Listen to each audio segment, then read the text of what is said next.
Buenos días a todos. Qué gusto poder estar aquí con vosotros una vez más y compartir este día de hoy. Como decía Gustavo y hemos orado, seguimos con la serie de predicaciones acerca de las parábolas de Jesús, los secretos del reino, hemos titulado. Y hoy nos acercamos a un texto que está enmarcado dentro de las parábolas, pero que además tiene que ver con el fin de los tiempos, con las profecías también, el mensaje profético. Y cada vez que predico sobre las profecías en la Biblia, la pregunta siempre que me hacen es exactamente la misma, o siempre aparece la misma pregunta. ¿Cuándo va a regresar Jesús? ¿Cuándo va a regresar Jesús? No importa nada más, todo lo que la gente quiere saber es ¿cuándo Jesús va a regresar? Es una cuestión de tiempo. ¿Cómo de cerca está la segunda venida de Jesús? Me preguntan. Pablo, ¿crees que estamos en los últimos tiempos? Como si yo pudiera averiguarlo o ver alguna clase de bola mágica por ahí y predecir lo que viene en el futuro. Pero me preguntan esto. ¿Estamos ya en los últimos tiempos? Todo esto de los terremotos en Turquía, en otros lugares, en Marruecos, los tsunamis, hambres, la guerra de Ucrania, todas esas situaciones que se están dando alrededor del mundo, ¿son señales acerca del fin de los tiempos? Pablo, ¿crees que Jesús va a regresar pronto? Y yo mismo me hago estas preguntas. Y a veces es difícil predicar un texto como el que vamos a ver en el día de hoy en Lucas capítulo 12 sin preguntarnos si la venida de Jesús está cerca o no, o aún falta. Eventos mundiales como la pandemia del COVID hace unos años nos hicieron pensar en lo inestable del mundo y en lo rápido que pueden llegar a cambiar las cosas de la noche a la mañana. Así que preguntarnos si la segunda venida de Cristo está cercana o no, pues es una buena pregunta. Pero el enfoque de nuestra parábola en el día de hoy, aunque tiene algo de esos componentes acerca del futuro, tiene una enseñanza que debemos aplicar en el día de hoy. Aunque habla de eventos futuros, Dios quiere algo para nosotros en este día. Así que hoy vamos a ver la parábola de los dos mayordomos, o la parábola del mayordomo fiel y el mayordomo infiel. Así que acompañadme por favor a Lucas capítulo 12, Evangelio de Lucas capítulo 12, versículos del 41 al 48. Empieza con una pregunta de Pedro, uno de los discípulos de Jesús, y dice de esta manera. Vamos a leer el texto. Lo tenéis en la pantalla también, pero sobre todo lo tenéis en vuestras Biblias. Lucas 12, 41. Dice, Señor, le preguntó Pedro, ¿cuentas estas parábolas o cuentas esta parábola por nosotros o por todos? Y respondió el Señor, ¿dónde se halla un mayordomo fiel y prudente, a quien su Señor deja encargado de los siervos para repartirles la comida a su debido tiempo? Dichoso el siervo cuyo Señor al regresar lo encuentra cumpliendo con su deber. Os aseguro que lo pondrá a cargo de todos sus bienes. Pero ¿qué tal si ese siervo se pone a pensar, mi señor tarda en volver? Y luego comienza a golpear a los criados y a las criadas, y a comer y a beber y a emborracharse. El señor de ese siervo volverá el día en que el siervo menos lo espere y a la hora menos pensada. Entonces lo castigará severamente y le impondrá la condena que reciben los incrédulos. El siervo que conoce la voluntad de su señor y no se prepara para cumplirla, recibirá muchos golpes. En cambio, el que no la conoce y hace algo que merezca castigo, recibirá pocos golpes. A todo el que se le ha dado mucho, se le exigirá mucho. Y al que se le ha confiado mucho, se le pedirá aún más.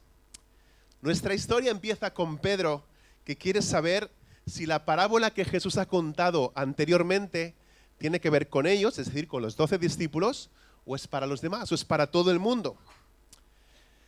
En este último tiempo, con mi esposa, con Dulce, hemos tratado de que nuestra hija Aitana responda a las preguntas que le hacemos con sí o no. Le estamos tratando de educar a que responda a lo que se le pregunta. Si le preguntamos, ¿te has lavado las manos? Pues la respuesta es fácil, ¿no? O te las has lavado o no te has lavado. ¿Sí o no? Si se las ha lavado, pues dice sí rápidamente. Si no se las ha lavado, pues nos inventa un cuento, una historia y empieza a hablar de no sé qué cosas, total, para decir que al final, pues que no se ha lavado las manos, ¿no? nosotros le decimos que es importante responder a la pregunta que se hace. Pero parece que Jesús era terrible en eso, ¿no? A menos que consideremos que él tenía la habilidad que nosotros no tenemos, de mirar más allá de la pregunta y ver al corazón de esas personas y contestar exactamente lo que esas personas necesitaban escuchar en ese momento. Él veía lo que realmente necesitaban oír y eso era lo que él les decía. Y esto se ve a lo largo de los evangelios, ¿no? Parece que Jesús no responde a lo que le preguntan. En el versículo 42 es otro ejemplo. Pedro pregunta si la parábola es para los discípulos o para todos. Y mira lo que dice Jesús otra vez. Respondió el Señor: ¿dónde se halla un mayordomo fiel y prudente a quien su señor deja encargado de los siervos para repartirles la comida a su debido tiempo? Jesús dice que es importante que todos sean administradores fieles y prudentes y describe lo que hacen, ¿no? Y eso nos lleva a la primera lección. Hay 5 lecciones que quiero compartir con vosotros en el día de hoy. La primera lección es: prepárate para el regreso de Cristo sirviendo. Prepárate para el regreso de Cristo sirviendo. Y permitidme ilustrar lo que Jesús está queriendo evitar en este momento, mostrando un relato al principio del libro de Hechos. Este no lo tenéis en la pantalla porque también es bueno que hagáis algo de vez en cuando, y aunque sea pasar unas páginas o mover el dedo ahí en el móvil, pues va a ir bien, ¿no? ¿Estáis de acuerdo? ¿Sí? Genial. Vamos a Hechos capítulo 1, en el versículo 6. Vamos a escuchar unos versículos sobre la ascensión de Jesús. Hechos está a la derecha, ¿vale? Estás en Lucas, pues tiras un libro más para allá, Juan, y luego tienes ahí Hechos de los Apóstoles. Dice capítulo 1, versículo 6. Entonces los que estaban reunidos con él le preguntaron: Señor, ¿es ahora cuando vas a restablecer el reino a Israel? Es decir, estaban tan convencidos de que Jesús iba a establecer físicamente su reino en la tierra durante su primera venida, que hasta su ascensión seguían esperando que Él lo hiciera, que Él implantara, que Él sembrara ese reino, estableciera ese reino. Siguiente versículo. ¿Qué responde Jesús? No os toca a vosotros conocer la hora ni el momento determinados por la autoridad misma del Padre. Ahora saltamos al versículo 9. Habiendo dicho esto, mientras ellos lo miraban, fue llevado a las alturas hasta que una nube lo ocultó de su vista. Y ahora vemos algo que lo más probable es que fueran ángeles, que dicen en el versículo 11, Galileos, ¿qué hacéis mirando al cielo?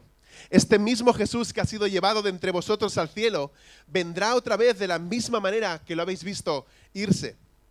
Es decir, Jesús asciende al cielo y los discípulos se quedan mirando al cielo, esperando a que Él vuelva. Ahora regresamos a Lucas capítulo 12 y os voy a explicar la conexión que tiene esto. En Lucas 12, 35 al 40, Jesús predicó sobre estar preparados para su regreso. Y casi podríamos pensar que lo que hacen esos muchachos en el capítulo 1 de Hechos es el mejor ejemplo, es obedecer lo que Cristo querían que hiciera. Se quedaron allí, ¿no? Esperando, mirando al cielo, esperando su venida otra vez, así como hemos cantado hoy. Y si queremos estar preparados para el regreso de Cristo, debemos hacer lo mismo, ¿no? Debemos estar con la expectativa puesta en el cielo, viendo cuándo Él va a regresar. Pero entonces Jesús viene y les cuenta esta parábola en los versículos del 41 al 48 para evitar precisamente que pensemos eso, que nos tenemos que quedar ahí contemplando los cielos a ver cuándo viene Jesús, regresa Jesús por segunda vez. Así que rápidamente volvemos al versículo 42. Jesús dice: ¿dónde se halla un mayordomo fiel y prudente, a quien su señor deja encargado de los siervos para repartirles la comida a su debido tiempo? En otras palabras, estar preparados para el regreso de Cristo no significa quedarse mirando al cielo, significa servir. Así que si queremos saber si estamos listos para el regreso de Cristo o no, todo lo que tenemos que hacer es ver si estamos sirviendo mientras Él no está. Y en particular parece que nos habla de servir a los demás. El mayordomo sería la persona que tenía a su cuidado esa casa del Señor, de su Señor en su ausencia. Y ese Señor del que se nos habla tenía muchas posesiones y nos da a entender que lo más valioso que tenía este hombre eran sus siervos, sus sirvientes.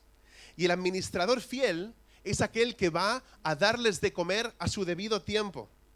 Y la lección que nosotros debemos tomar es que si queremos estar preparados para el regreso de Cristo, debemos estar ocupados sirviendo a los demás.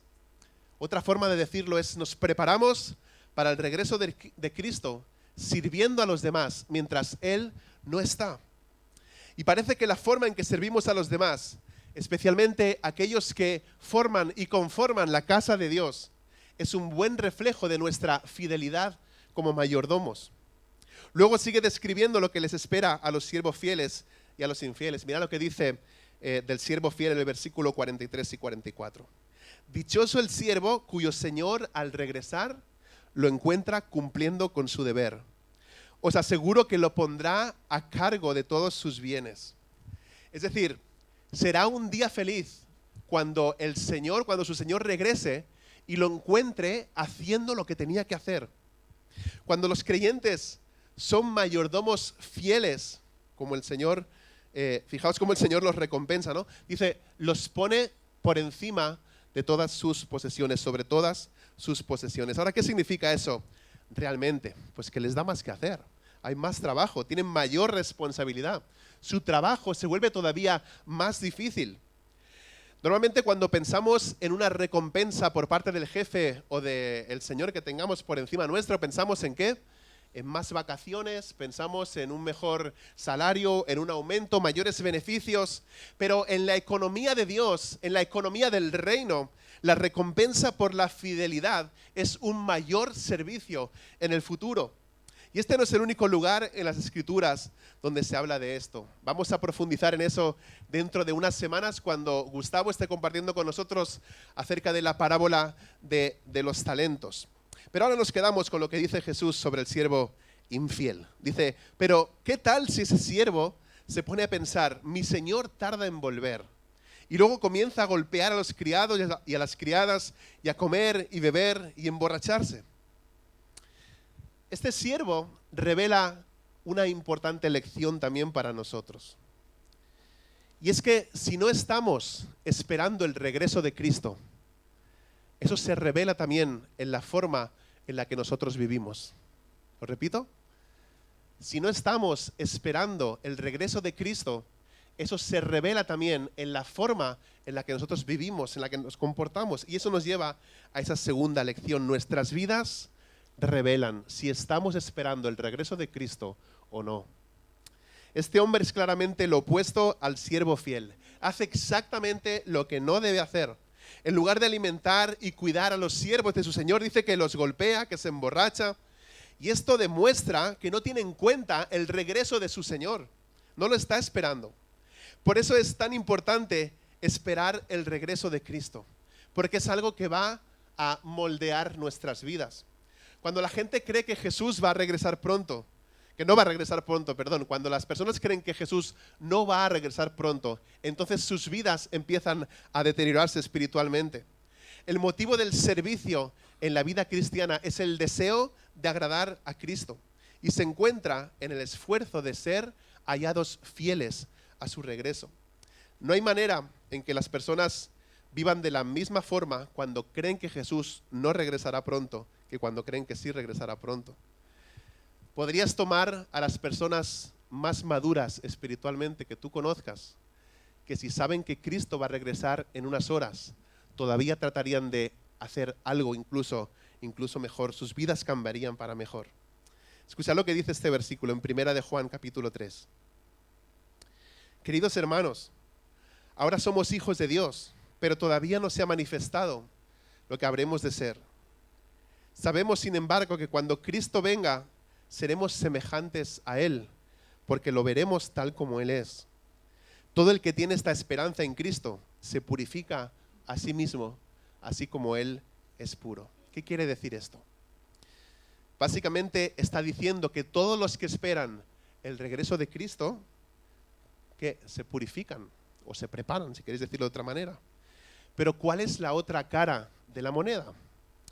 Si cogemos a personas espiritualmente inmaduras, que ya no tienen el deseo de servir a Cristo y no creen que Él podría regresar pronto, van a ser entregados a cualquier número y clase de pecados.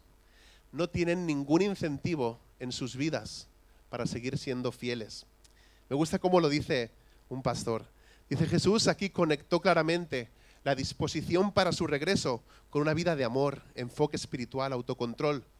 Del mismo modo, el corazón que dice, mi Señor está retrasando su venida, está conectando con ese tipo de vida baja e infructuosa, que no tiene fruto. Y mira lo que le sucederá al siervo fiel. Dice, el Señor de ese siervo volverá el día en que el siervo menos lo espere y a la hora menos pensada. Entonces lo castigará severamente y le impondrá la condena que reciben los incrédulos. Sabía que no os iba a gustar la parábola del día de hoy.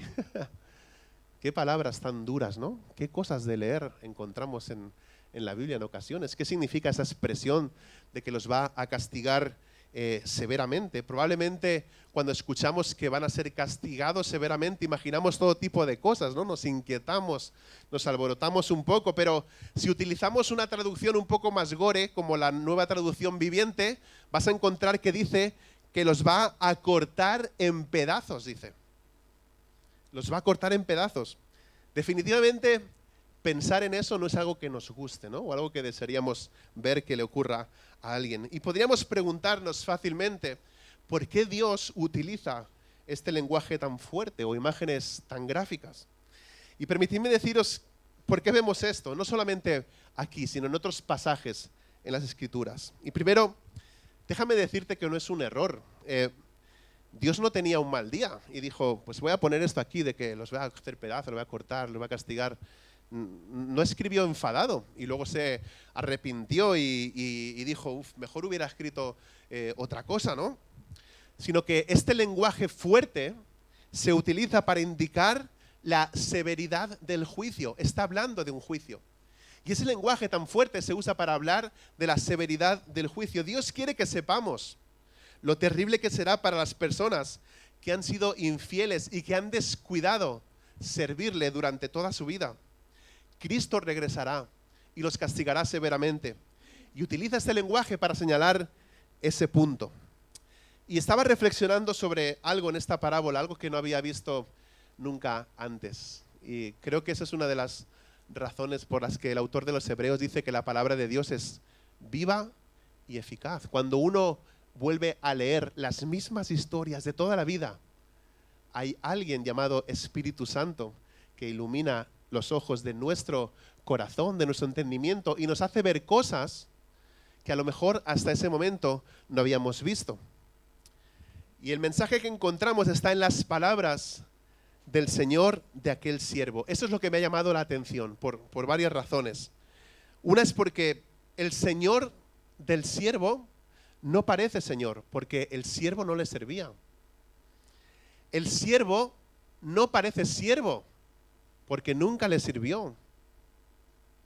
Pero sigue diciendo el Señor de ese siervo. Y esto es lo que me ha llamado la atención, que el Señor sigue siendo el Señor, aunque el siervo no le sirvió. Que al siervo desobediente e infiel se le sigue llamando siervo, aunque nunca haya servido. Y este siervo infiel es arrojado al infierno. Y la razón por la que menciono esto es porque creo que revela algo importante acerca de nuestra responsabilidad o de la responsabilidad. Y es que incluso los incrédulos que no sirven a Dios, los incrédulos que lo rechazan, los incrédulos que niegan la existencia de Dios, siguen teniendo un Señor, quieran o no quieran. Él los juzgará y los hará responsables, ya sea que lo reconozcan como Señor o que no lo hagan. Cuando vemos a estos siervos infieles, puede parecer que fueron al infierno porque no tenían obras, ¿no? Como si fuéramos salvos por obras, pero este no es el caso. Y eso nos lleva a la tercera lección. Y es que la infidelidad es una fuerte evidencia de no ser salvo. ¿Estás escuchando bien? La infidelidad es una fuerte evidencia de no ser salvo. En la NBI, que es la traducción que estoy utilizando para esta serie de parábolas, el versículo 46 dice: entonces lo castigará severamente y le impondrá la condena que reciben los incrédulos. La Reina Valera del 60 dice: y le castigará duramente y lo pondrá con los infieles. Entonces, ¿en qué quedamos? ¿Era un incrédulo o era un infiel? Pues eran las dos cosas. Porque los incrédulos habitualmente son infieles y los infieles demuestran que no creen, que son incrédulos.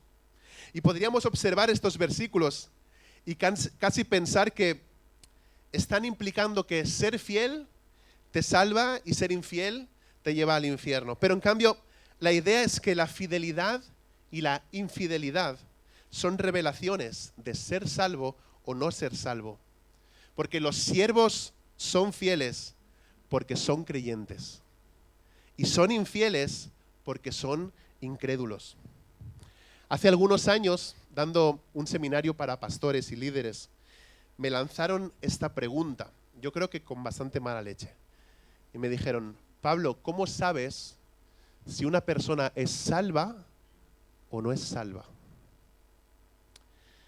Y entonces yo me llevé esa pregunta al terreno personal y hablé sobre algunas pruebas que podemos evaluar en nuestras vidas para saber si nosotros somos salvos o no somos salvos.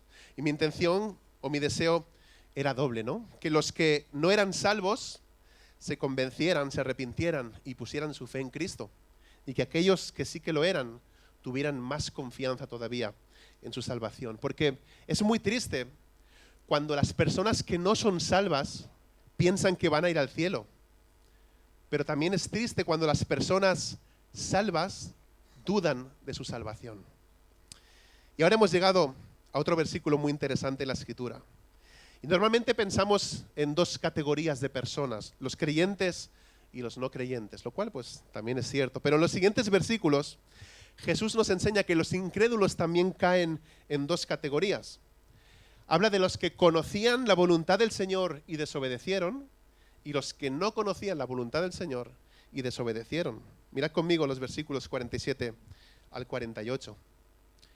El siervo que conoce la voluntad de su Señor y no se prepara para cumplirla, recibirá muchos golpes. En cambio, el que no la conoce y hace algo que merezca castigo, recibirá pocos golpes. A todo el que se le ha dado mucho, se le exigirá mucho. Y al que se le ha confiado mucho, se le pedirá aún más.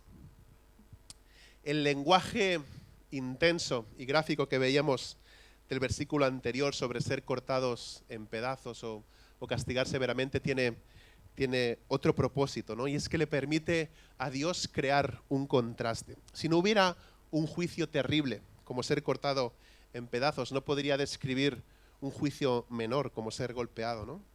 Obviamente que una paliza suena mal, ¿no? Pero no suena tan mal como ser cortado por dos o cortado en pedazos. Esto nos lleva a la cuarta lección, y es que el castigo se corresponde con la ofensa. El castigo se corresponde con la ofensa. Estas son las cuatro categorías que veo al repasar los versículos, ¿no? Versículo 43 dice que los fieles son recompensados. En el versículo 46 dice que los desobedientes más descarados son castigados severamente. En el versículo 47 los desobedientes son castigados moderadamente. Y en el versículo 48 los ignorantes son castigados un poco. Vemos claramente grados de castigo asociados con grados de desobediencia. Hay quienes, como el siervo del versículo 45, conocían la voluntad de su Señor y su castigo será mucho peor. Y están los que no conocían la voluntad de su Señor y su castigo será mucho menor. Ahora quiero que ahí en tu Biblia, si la has traído de papel, tires un poquito para el lado izquierdo, en las páginas de la Biblia, en Mateo capítulo 10, porque quiero enseñaros algunos versículos que aclaran aún más esto de lo que estamos hablando. Mateo capítulo 10, versículos del 1 al 15, no los vamos a leer todos, solo cuando lo tengáis por ahí, lo vais diciendo. ¿Lo tenéis? Mateo 10, versículos del 1 al 15. Vuestras Biblias tienen unos títulos en negrita y encima de Mateo 10, del 1 al 15. ¿Sí? ¿Qué dicen en esos títulos? Algo así como elección de los 12 o envío de los 12, ¿verdad? Vale, pues vamos a quedarnos con eso en nuestra mente y vamos al versículo 15, ¿vale? Versículo 15 dice: os aseguro que en el día del juicio el castigo para Sodoma y Gomorra será más tolerable que para ese pueblo. Ahora, ¿de qué pueblo está hablando? ¿Qué podría ser peor que Sodoma y Gomorra? Creo que todos conocéis la historia, ¿no? ¿Qué tendrías que hacer para recibir un castigo peor que el de ellos? Porque os recuerdo que llovió fuego del cielo y los destruyó. Casi no se puede imaginar un castigo peor que ese. Pero Jesús está hablando de esos pueblos que rechazaron a los 12 apóstoles cuando los visitaron y dice que para ellos será peor el castigo que para Sodoma y Gomorra. ¿Por qué?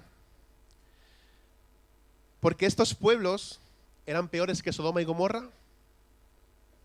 Pues desde una perspectiva humana, la verdad es que no, ya que no parecían participar de la misma maldad que habían participado esas ciudades de Sodoma y de Gomorra.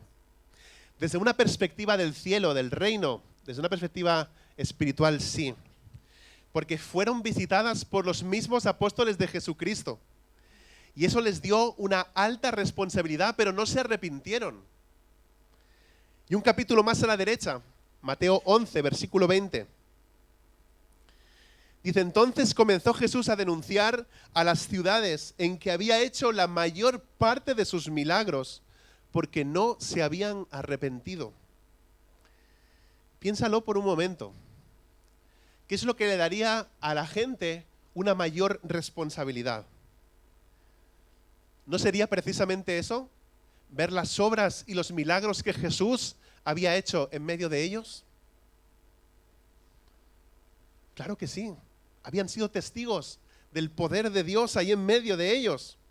Así que mira lo que Jesús dice a esas ciudades que, además que están viendo, no se arrepienten. Les dice, ay de ti, Corazín, ay de ti, Betsaida, si se hubieran hecho en Tiro y en Sidón los milagros que se hicieron en medio de vosotras, ya hace tiempo que se habrían arrepentido con muchos lamentos. Pero os digo que en el día del juicio será más tolerable el castigo para Tiro y Sidón que para vosotras. Tiro y Sidón eran ciudades notablemente malvadas, pero Jesús dice que sería más soportable para ellos que para Corazín y Betsaida, que nunca se involucraron en tanta maldad como Tiro y Sidón, ¿no? Porque veían las obras poderosas de Jesús en medio de ellos, pero no se arrepentían. ¿Puedo hacer un paréntesis? Muchas veces pensamos que las personas a las que les compartimos el Evangelio de Jesús necesitan ver un milagro para creer. Muchas veces pensamos es que si tan solo Dios contestara a esa oración y sanara a esa persona de esa enfermedad, si solo Dios restaurara su matrimonio, si solo Dios les diera trabajo, si viéramos un milagro, entonces creeríamos. Pero como vemos en las Escrituras, ver milagros no es una indicación directa de que al verlos, entonces la gente va a creer. Porque dice que en esas ciudades Jesús había hecho la mayoría, ¿habéis escuchado bien eso? La mayoría de sus milagros en esas ciudades. Y aún viendo, no creyeron.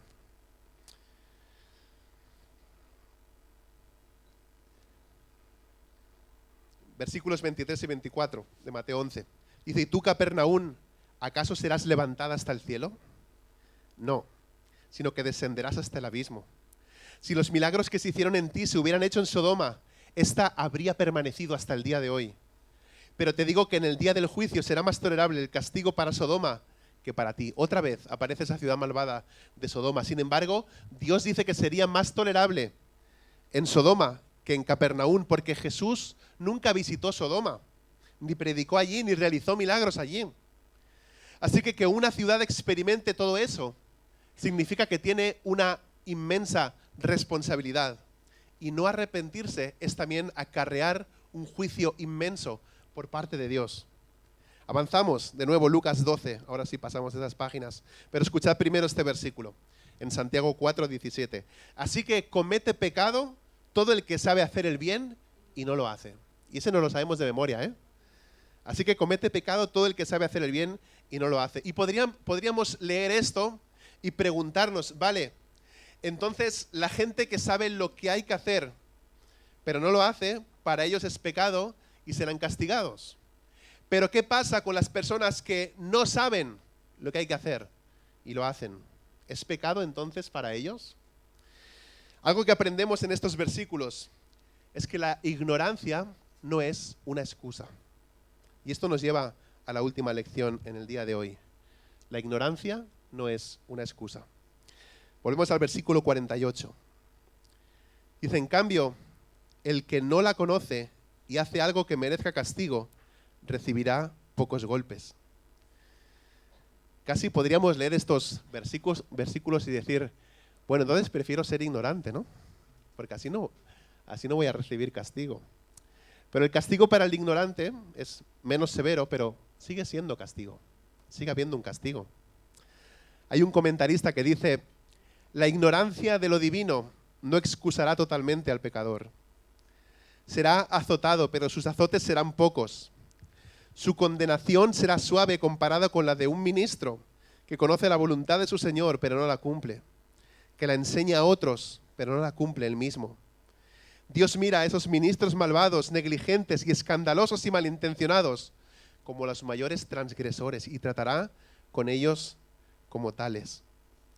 En el versículo 41, Pedro preguntó para quién era esa parábola de Jesús. Y Jesús dijo que era para todos. Y ahora vamos a ver por qué. Todos, tanto el creyente que conoce o el incrédulo que no sabe, deben estar preparados para el regreso de Cristo y esperando el regreso de Cristo. Nadie tiene excusa, no hay excusas. Ahora, si vamos a hablar de ignorancia y responsabilidad, no creo que pueda terminar esta predicación sin hablar de nosotros mismos. Es fácil mirar al siervo infiel, el que recibe la paliza severa y es cortado en dos y menospreciado, y sentirnos bien con nosotros mismos. Y decir, yo no soy como ese, ¿no? Y no voy a defenderlo, pero voy a decir por lo menos que para mí creo que es mucho mejor centrarme en estas palabras. En el versículo 47, cuando dice, aquel siervo que conoció la voluntad de su Señor. ¿Tú eres ese siervo? Aquel siervo que conoció la voluntad de su Señor. No sé, pero yo sí soy ese. Tengo la palabra de Dios. Tengo las Escrituras. Conozco su voluntad perfectamente. Su voluntad ha sido revelada en estas páginas. Así que conozco la voluntad de mi Señor. En el versículo 48, cuando dice que a todo el que se le haya dado mucho, se le exigirá mucho. Y me identifico con esas palabras, y no sé si tú también. Pero si veo mi vida, veo que se me ha dado mucho. No sé si tú consideras lo mismo. Pero si crees que no has recibido mucho, te voy a refrescar la memoria. La mayoría de nosotros hemos escuchado muchísimas enseñanzas. Hemos escuchado muchas predicaciones. Hemos cantado muchos salmos de las Escrituras. Hemos asistido a muchas reuniones. Los que hemos crecido en una familia cristiana, estamos acostumbrados desde pequeños a escuchar el Evangelio. Lo hemos escuchado cientos de veces. Cantidad de predicaciones, tanto como aquí, presencial, ahora en el YouTube, en el Spotify. Hago otro paréntesis. Hoy va de paréntesis. A veces hay personas que me dicen, me paso el día escuchando predicaciones. ¿Es vuestro caso? Porque eso es peor. ¡Hala! El pastor ha dicho que es malo escuchar predicaciones. Pues sí, lo estoy diciendo. Escuchar muchas predicaciones. ¿Por qué? Porque lo que tú escuchas tiene que ser llevado a la acción. Y no puedes estar todo el día escuchando predicaciones y no haciendo nada. Solo escuchando las predicaciones. Ah, es que me encanta tal pastor o tal otro. Sí, genial. Sí, seguramente a mí también me gustará, que a ti te guste. Escuchar de vez en cuando otras predicaciones no lo veo en absoluto mal. Está bien, debemos escuchar voces diferentes también, ¿no? Pero es contraproducente para ti estar todo el día escuchando predicaciones, porque ya no estás en esa lista de los ignorantes. No estás en la lista de los que no conocen. Estás en la lista de los que han recibido mucho. Así que se va a exigir también mucho. Y muchos de nosotros hemos creído en Jesús como nuestro Salvador. y hemos recibido el Espíritu Santo. Y dice su palabra que el Espíritu Santo es poder de lo alto. Tenemos un gran poder. Y ya lo dijo Spider-Man. Un gran poder, ese versículo sí lo sabéis, ¿eh? Un gran poder conlleva una gran responsabilidad. Un gran poder conlleva una gran responsabilidad. Ya que no creemos el Evangelio, creamos lo que dice Peter Parker. Y esto debería animarnos a esperar el regreso de Cristo y a esforzarnos en ser fieles. Porque Él espera mucho de nosotros. Y permitidme concluir con esto. Cuando se trata de juicio y de castigo, puede que te preguntes por qué hay múltiples categorías para los no creyentes, pero solo una categoría para los creyentes. Y es porque si tú eres creyente, Cristo ya ha recibido todo el castigo que tú mereces. No puede haber múltiples categorías, porque cuando Cristo recibió tu castigo, lo tomó todo. Cuando Cristo te perdona todo. Cuando Cristo te hace justo, dice su palabra que recibes toda su justicia. Así que no puede haber dos categorías, porque lo que Cristo ha hecho por nosotros no se puede mejorar. ¿Quién es un mayordomo fiel y prudente? Aquel que ha sido redimido por Cristo Jesús. Así que si tienes alguna pregunta o puedo orar por ti de alguna manera, cuando acabe el culto, el servicio de hoy, voy a estar por aquí delante y sería un privilegio poder también hablar contigo y orar contigo.